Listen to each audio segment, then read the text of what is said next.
My brother pulled a surprise proposal on my fiancée to prove she's just using me to get back at him, and now I'm crossing my fingers that his wild move hasn't scared her off. My 28 male brother Mark, 26 male, used to date my fiancée Jen, 26 female, a year ago. For context, they dated back in August 2022. They were only together for a month before he broke things off with her because he was bored of being in a relationship and never really wanted to settle down anyway. At the time they were dating I was in a different state, so I had no idea he even had a girlfriend, and I had no idea who Jen was until I met her. Jen and I met at a bar when I moved back in October and hit it off really well. She was easily the most beautiful and intelligent woman I ever met, and we met up a few times more before we made it official. Fast forward to December and I finally bring her up to my family and propose them meeting her at Christmas. They knew I was in a relationship, but I'm not the most open about my personal life, so I kept details about her to a minimum until I knew how serious we really were. My parents asked to see pictures and they started passing my phone around the dinner table. Mark saw it and blew up, calling me a shit brother for dating his ex-girlfriend, and he demanded I break it off with her. I refused. When I asked Jen about it, she confirmed they dated and gave me the details about their breakup. It took a few weeks, but eventually Mark stopped bringing up me dating his ex and I thought he was over it. On Jen's birthday this year, I took her out to a fancy dinner with both of our families and her closest friends, and I asked her to marry me. Mark flipped once again and blew up about me proposing to her, which me and my sisters immediately shut down. The incident happened this past weekend. Mark had been pretty quiet about the whole thing for the last 2 months. I didn't see him much and figured he went low contact with me, which I had no problem with. Then he invited me and Jen for family dinner at his apartment with my parents and sisters. I thought it was weird, but my parents and sisters were also going, so we agreed to go. The dinner was nice, nothing too fancy, and we moved to the living room to talk. About 30 minutes into normal conversation, Mark stood up and told us he had an announcement. He made a long speech about being happy to have his family around for his big moment, then got on one knee and pulled out this cheap ring while asking Jen to marry him. Jen was confused and obviously uncomfortable and demanded that he put it away and stand up. My dad tried to make a grab for Mark, but I got to him first and punched him. I won't repeat most of it, mostly because I was too angry to even listen to most of it, but he said something along the lines of wanting to show me that Jen wasn't really into me and just wanted to get back at him. Before it could get worse, my parents rushed me out and promised to talk to him. It's been a few days since it happened and I'm still pissed off. I don't know what to do at this point. I'm scared Jen might have second thoughts marrying me because of this. Any advice? Edit to add later that day. First, thanks for reading and responding. I want to clarify a few things that I saw in the comments. 1. Jen and I are newly engaged. It was one of those feelings where we both knew we were in it for the long run. As fast as it is, I'm sure about her. 2. When we met, I was the one who approached her, not the other way around. Whether she knew or had suspicions of us being related, I don't know. I asked after finding out they dated and she says she had no idea. I didn't have a reason to doubt that, but I can admit this, seemingly, overreaction on Mark's part does raise red flags. 3. I had no idea she and Mark dated when I met her. Mark and I aren't close at all. We used to be, but as we grew up we drifted and talked less and less. Before I moved back, we didn't really speak much aside from special days like his or my birthday. Jen knew of my family but not much until I decided I was ready to introduce them to her. When she and Mark met, again, I didn't get a sense of any residual feelings on either part. She didn't treat him like a stranger, but she also wasn't overly affectionate with him either. 4. I was told this was a relationship that lasted a month. I didn't think I needed permission from Mark to ask her to marry me, but maybe that was wrong of me. I'm not sure. That being said, I plan to talk to Mark this weekend to lay everything out on the table and figure out what's up. I never asked for his side of their relationship, which is my fault for not doing my due diligence. Update 2 days later, I called Mark and asked him to meet up with me at my place to talk. I told him I would prefer Jen to be around for the talk as well, but I was cool with it if he didn't want her there. He agreed to talk to both of us and showed up at my place around noon today. It was pretty quiet for a few minutes before I started the conversation. I apologized for not warning him I would be proposing to Jen, and I apologized for hitting him. He said it was whatever, but he appreciated the apology. I told him what Jen had said about the relationship and breakup when I asked her about it, and I asked him to confirm if it was true. I pretty much said that his reaction throughout his whole thing has been extreme, and I wanted to make sure I wasn't misunderstanding their relationship or downplaying how serious they were. He confirmed that they only dated for a few weeks and he broke up with her because he lost interest. Jen asked if he was acting like this because he still had feelings or regrets about ending things with her. He said he could admit he thought she was more attractive than when he last saw her, but there weren't any feelings or regrets. He said he just didn't like seeing a girl he dated, even if it was short term, with his older brother, and as a man I shouldn't have violated him by pursuing things with his ex. I reminded him that I had no idea they dated, so it wasn't like I consciously did this knowing their history together. He shrugged me off and said it didn't matter, I still should have broken it off. He was adamant that if the roles were reversed he would have done the same thing, which I highly doubt. I asked him why he proposed to her if he didn't have any lingering feelings. Basically, to sum it up, he was talking about it to one of his buddies who was around when Mark and Jen dated, and the guy put the idea in his head that maybe Jen knew from the start that we were related and was doing this to get back at him, considering Jen had been hung up on him after they ended. He and his friend thought it would be a good idea to test it and see if they were right, so he came up with the idea to propose and see if she dumped me for him. Jen asked him to elaborate on why he thought she was hung up on him, and he told her that he heard she was asking about him following the breakup and still hanging out at the places they used to go to, so it was a valid assumption. Then for her to pop up randomly with his brother affirmed his suspicions. Jen told him she'd only asked about him once following the breakup and she'd been hanging out at those places with friends before they started dating and she wouldn't avoid them because of a breakup. She also told him she was offended at the idea that she would go as low as to pursue me, just to get back at him. He shrugged and gave her a half apology but said she had to see it from his point of view. He asked her if she really didn't know and she told him that she didn't see the resemblance in us until we were in the same room and we act nothing alike, so it never crossed her mind, and he said okay. That pretty much wrapped up the conversation. He did tell me before he left that I could take back his invite to the wedding because he can't bring himself to support our relationship knowing he used to date her. I told him he didn't have to worry about that as he was most likely going to be uninvited anyway. It's been a few hours since our talk and I do feel better. My parents aren't too happy about him being uninvited, but they understood that it was a mutual decision and probably for the best. My sisters told me they knew he didn't have a good reason for being a jerk and they don't blame me for not wanting him at the wedding. As of now, I'm going to limit contact with Mark and I doubt he'll reach out to me anytime soon either. Once again, I want to thank everyone for reading and commenting, and if anything significant happens, I'll update again. Second update 2 months later, so I've been low contact with Mark since our last conversation. I haven't called him and he hasn't called me, and our only interactions have been in family settings. As it stands, my mom is now upset that Mark is still uninvited for my wedding. It started with a comment made during my younger sister Sophie's birthday, 22 female. Her boyfriend of, I think, 4 years proposed to her at the end of the night and we sat around talking about what she envisioned for her dream wedding. She talked a bit about wanting a destination wedding and her ideas for the cake and dress. Then she said something along the lines of, "Teddy, I know Mark's banned from your wedding but you won't care if he comes to mine, right?" I laughed it off and told her I can't get mad about her guest list even if I wanted to. My mom gave me this weird look and asked if Mark was still not invited to my wedding. I told her yes and she got irritated. She told me she thought I was joking and said I was being unreasonable to go through with banning him from the wedding since he's family. She accused me of holding a grudge just to be petty. I reminded her that he and I agreed on him not coming. I then told her that this wasn't the time to talk about my wedding since the day was about Sophie, and if Mark or her want to talk about my wedding they can call me another time. Sophie laid into my mom a bit about trying to make her special day about Mark and my mom dropped the issue. For those of you who might be wondering, Mark wasn't at Sophie's party because he apparently had to work and couldn't make it. A few days later, my mom stopped by my house and said she wanted to discuss my wedding. She asked me why I was so adamant about Mark not coming to my wedding. She said that I shouldn't be so insecure about Mark and Jen's previous relationship and that uninviting him was a step too far. I told her that Mark and I mutually agreed on him not coming to the wedding and he can come to me about it himself if he has a problem with it. We got into an argument and she said that if I wasn't going to re-invite Mark then she would not be coming either because I'm ostracizing her son. I shrugged and told her if that's what she wants then she can toss her invite in the trash because I won't beg her to be there. She asked me if I would really be okay with her not attending and I told her it wouldn't be the first time she missed an event of mine because of Mark. She said I was being an off for throwing her past mistakes in her face and she stormed out. I then started getting messages and phone calls from her and a few family members about the whole situation saying I was in the wrong and urging me to invite Mark just to keep the peace. Jen's also been getting messages from my mom asking her to talk to me and get me to change my mind, but to my knowledge she hasn't been responding. So far, most of my mom's side of the family are standing in solidarity with her and not attending, while my dad and his side of the family, which is only my aunt and uncle and their 2 kids, agree with me and are still coming. My sisters are also still coming to the wedding and of course Jen's family too. Also, I talked to Mark about it and asked him if he had a problem with not having an invite. He said he uninvited himself in the first place and he doesn't get why they're making a big deal because he still doesn't want to go. He told me to leave him out of the fighting because he's not involved and he says he'd tell her the same. As of now, I'm back to being low contact with my mom, but my dad and I are still on decent terms. I'm still deciding on whether I'll re-invite my mom and her family, should they change their mind about the boycott, but the chances are low and I told my dad this too, which he understands. For now, Jan and I started looking into downsizing the venue since the guest list is significantly smaller. Update 3, my mom is uninvited from the wedding indefinitely. About 2 weeks after she decided to not come to the wedding, she stopped by and said she wanted to clear the air and talk about everything. We agreed and invited her in to join us for dinner. Jan made her a plate of food and I asked her if she was still planning on not coming to the wedding. She said that while she wants to, she can't get over me not inviting Mark because of a simple mistake. I reminded her that his simple mistake was proposing to my fiancée with me sitting less than 3 feet away from him, and she said it was just a joke. Jan asked her why she wanted to talk if she was maintaining the same stance on Mark coming to the wedding. She said she wanted to talk to Jen and she was hoping Jen would hear her out and talk me into inviting Mark again. She apparently assumed I was at work and she'd be able to catch her alone.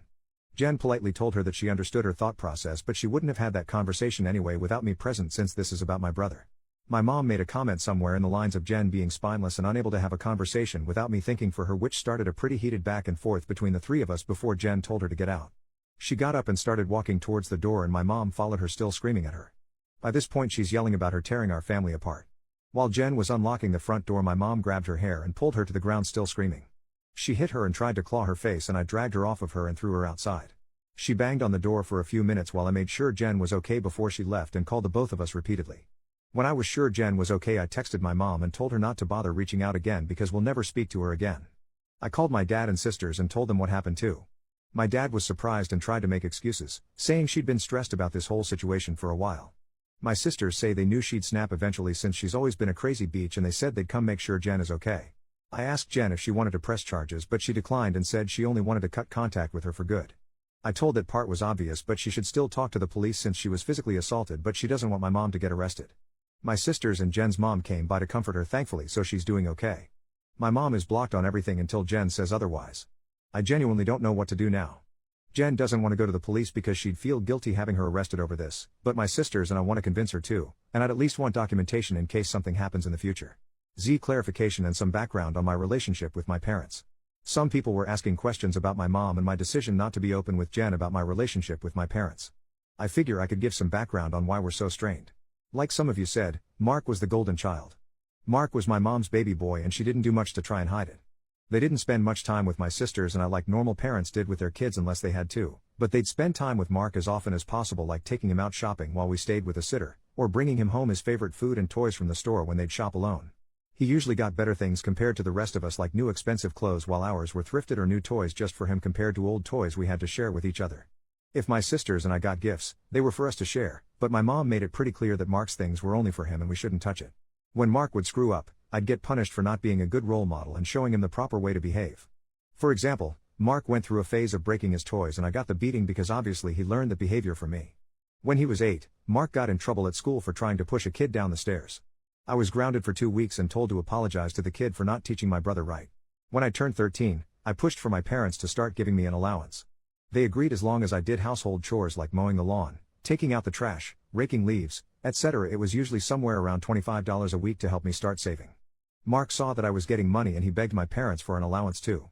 Instead of making him work, $10 of my allowance money was given to him each week because we were doing such a good job with our chores, that he never touched. Whenever I asked him to help, he'd tell me it's not his job to do chores so why should he bother. It was around this time that I started really distancing myself from my brother. By the time I entered high school, we only talked to each other when we needed small favors or when we absolutely had to. I got my first job when I turned 17 because I wanted to finally get my own car and make money that they couldn't force me to give to Mark. My oldest sister Maggie helped me start my own bank account and showed me how to properly budget and save my money. I got my first car at 18 after all of my hard work. When Mark got his license, my parents asked me to let him use my car to get around and for extra practice behind the wheel. Reluctantly I agreed and for a while the arrangement was fine. Mark used my car when I didn't need it and helped maintain it pretty well. When he expressed wanting my parents to buy him his own car, my mom came to me and told me to give him my car because he needed it more. When I refused, she threatened to kick me out. We got in a fight that night which ended with her giving Mark my car and taking me to transfer ownership of it to him within the following few days. Since I didn't have anywhere else I could go at the time, I just sucked it up and signed it over. When I graduated high school, both of my parents skipped my graduation because Mark didn't want to sit in a long ceremony just to see me get a piece of paper, and my mom didn't want to leave him alone for the night. So I only had the support of my sisters and my aunt and uncle who wanted to take me out. They ended up having to bring me home at my parents' request because they made me dinner to make it up to me. It was a dinner I couldn't eat because my mom put shrimp and chicken on the same serving dish and I'm allergic to shellfish. My first year out of high school I worked 2 jobs to buy myself another car, and at the start of the new school year I moved away for college and cut contact with them. They, mostly my mom, tried to reach out for the first few months via social media and Sophie, but I never responded and I told Sophie she would be cut off too if she kept trying. When she couldn't get to me through Sophie, she tried going through my older sister Charlotte, and a few times through Maggie and Mark until I threatened to file a restraining order for harassment. It was a bluff because I had no idea how to do it, but it managed to scare her off and the most I got from her was happy holiday texts over the years. Around the time I moved back, Charlotte told me they had been seeing a family therapist, at Charlotte's request, and my parents wanted to apologize for their treatment of us. I was hesitant but I agreed as long as they would be genuine, and the reconciliation process started when I moved back home. That doesn't even scratch the surface of everything they put me through, and it took a lot for me to even begin to let them back into my life. When I met Jen, I wasn't sure where my relationship with her was going or where my relationship with my parents was going. I didn't want to mention my family at all mostly because I was ready to cut contact again if I needed to. Jen was understanding of it being a sore subject and didn't press for more. I hope this helps shed some light on some of the questions I've been seeing pop up.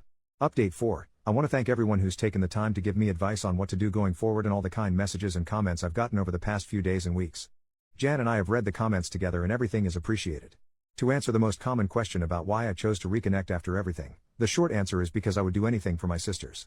Charlotte wanted the entire family around and for the birth of her first child and to help her while she adjusts. She didn't want part-time aunts and uncles who would only visit her kid during birthdays and holidays. She was never the type to ask for much of anything growing up, so when she asked if I would be willing to try for her, I agreed because it would make her happy. I also think part of me hoped that maybe they'd changed. I don't regret trying to reconcile either. My parents are still terrible, but I met the love of my life, so I call it a win. A few people wanted to know if there's an update, so here we go.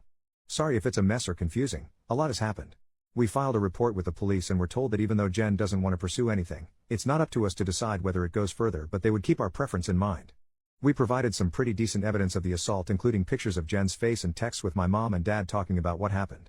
We were advised to report and record any other incidents with my mom going further in case anything else happens. Considering where we live, I doubt it'll go anywhere, but at least we have it on record. I got about 100 angry text messages that tell me they at least spoke with her regarding the incident. My mom tried to corner me leaving my job and screamed at me about trying to ruin her life.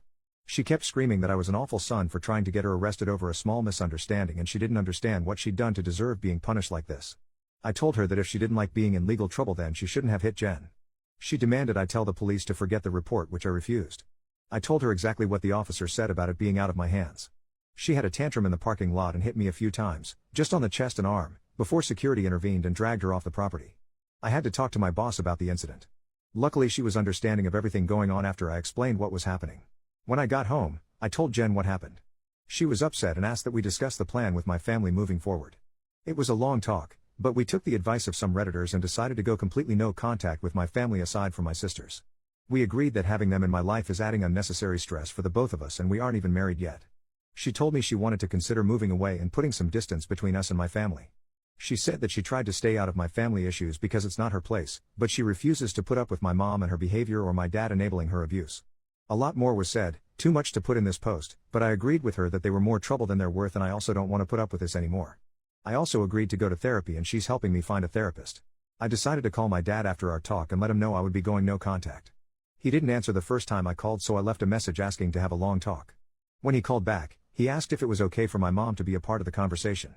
I told him it was okay since she needed to hear what I had to say too. The conversation went about as well as you could expect. I told them both that Jen and I are cutting them out of our lives. My dad demanded to know why I would do something like that after going through all the trouble of repairing our relationship. I told him that this entire thing with Mark has shown me that nothing is actually repaired between us and, as far as they're concerned, the world revolves only around my mom and my little brother. I told them that their continued favoritism of Mark has brought our relationship to a point of no return and that I wasn't interested in holding on to a failing relationship. I told them that I agreed to reconcile for Charlotte's sake, but I don't appreciate all of the disrespect towards me and Jen, and that I wouldn't put up with it anymore for both of our sakes. To my mom specifically, I told her that I was tired of her using me as a scapegoat for her bad parenting and Mark's attitude. I also told her that I would never forgive her for what she did to Jen and what she did to me and my sisters growing up. She started to say how I should move on like my sisters have, but I cut her off and told her that she should take their forgiveness and move on because she would never receive it from me, especially after everything she's done these last few weeks. She started crying and asking me how I could treat her like such a villain. I told her she could only be upset with herself because I've done nothing wrong. She cried harder and told me how much she regretted having me and how I've only tried to ruin her life. This started a heated argument between her and Jen once again, and Jen told her in much more colorful words that she was disgusting, and plenty of other nice names, for saying something like that to me. I don't know if she left the room or just decided to shut up, but my mom stopped talking when Jen was done speaking to her. My dad said he wasn't okay with being shut out of my life and he asked me to try to understand my mom's point of view. He said that she was also struggling because her kids were at odds and I was being unfair to punish her for her struggles with raising and caring for us. The last thing he said was that we were a family and I shouldn't let past mistakes stop us from moving forward together. I told him that the only person she ever cared for was Mark and herself, and there was nothing he could say or do to make me change my mind. I told him that it was up to him whether to keep my number, but I would be blocking him and my mom everywhere and I wouldn't be reaching out again. Then I hung up. Afterward, I sent a long email with a link to my posts attached to my entire family on inviting everyone except my aunt and uncle and my sisters to the wedding. I hadn't cried in a long time, but Jen held me while I cried after writing the email and she assured me we would be okay. My sisters also reached out to me after reading the email. I apologized to Charlotte for not being able to continue reconciling like she wanted, but she told me it was okay and it's not my fault I had to cut them off again. The response from my family has been pretty mixed. Some are angry I aired out family issues on a public internet forum, while others are pissed at my parents because they never knew it was this bad. The last person I talked to about everything was Mark. He asked if I was cutting him off too, and I told him I wasn't, but I wouldn't be going out of my way to reach out to him either. He didn't argue and just wished me the best with the wedding, and we haven't spoken since. Right now, Jan and I are looking for a new place to stay. The plan is to move closer to Jen's brother. He lives about 3 hours from where we are now, and Jan and I like the city he's in. I spoke to my boss about transferring, and Jan is looking into the option of working 100% remotely or possibly finding a new job. And once again our venue's changed. Since the guest list is significantly smaller, my future brother-in-law is considering letting us use his lake house for our wedding. I don't plan to post any more about this unless the sky falls, at least not until the wedding, because I want to move on with life, but I want to thank you all for your comments and advice. New update 10 months later. Hey everyone, it's been a while since I posted here. Things have been busy, but I saw a few requests for an update. It's small, but here it is. I have a wife and a newborn daughter now. We found out Jen was pregnant around the time of my last post, so that pretty much kicked us into overdrive as far as moving away and starting fresh in a new place. I was able to transfer to a different location, and Jen found a new job here that lets her work remotely. We got married 4 months ago at her brother's lake house. We didn't plan to have the ceremony so soon, but we both didn't want to wait for the baby to arrive to get married. Jen also found a dress that she fell in love with and didn't want to get too big to wear it. It was a small ceremony with mostly her family present, but my sisters, aunt, and uncle did attend. I know some people probably wanted to hear about a huge blowout at my wedding, but it was easily one of the best days of my life. My daughter was born early last month. She's beautiful, happy, and healthy. Jen's also doing okay. The last stretch of the pregnancy was hard for her both emotionally and physically, but since giving birth she's been doing better. She's seeing a doctor regularly during this postpartum phase due to complications she had during the pregnancy, but so far there aren't any major health concerns for her. Besides complaining about the doctor visits, I don't think I've seen a frown on her face since we've brought our daughter home. As for my parents, I haven't heard from my dad, but my mom did reach out a few days after the wedding. Apparently my uncle sent them some of the photos they took at the wedding. My mom made a fake Facebook page and started spamming Jen and I with angry messages about excluding her from both the wedding and from Jen's pregnancy. She went on a lengthy tirade about being entitled to being part of her grandchild's life and about how unfair it was that she wasn't allowed to be present in our lives. She asked to come visit us, demanded we visit her, and even asked to be in the delivery room, all of which was quickly shut down by me. I screenshot everything and emailed it to myself in case I'd need it for a protection order in the future, then I blocked her. I haven't heard from her since, but I know she's been harassing my sisters to get us to talk to her. I don't know what, if anything, they're doing about it, but I did make it clear that we have nothing to talk about with her. For everyone wondering if Mark and I have been in contact, the answer is yes.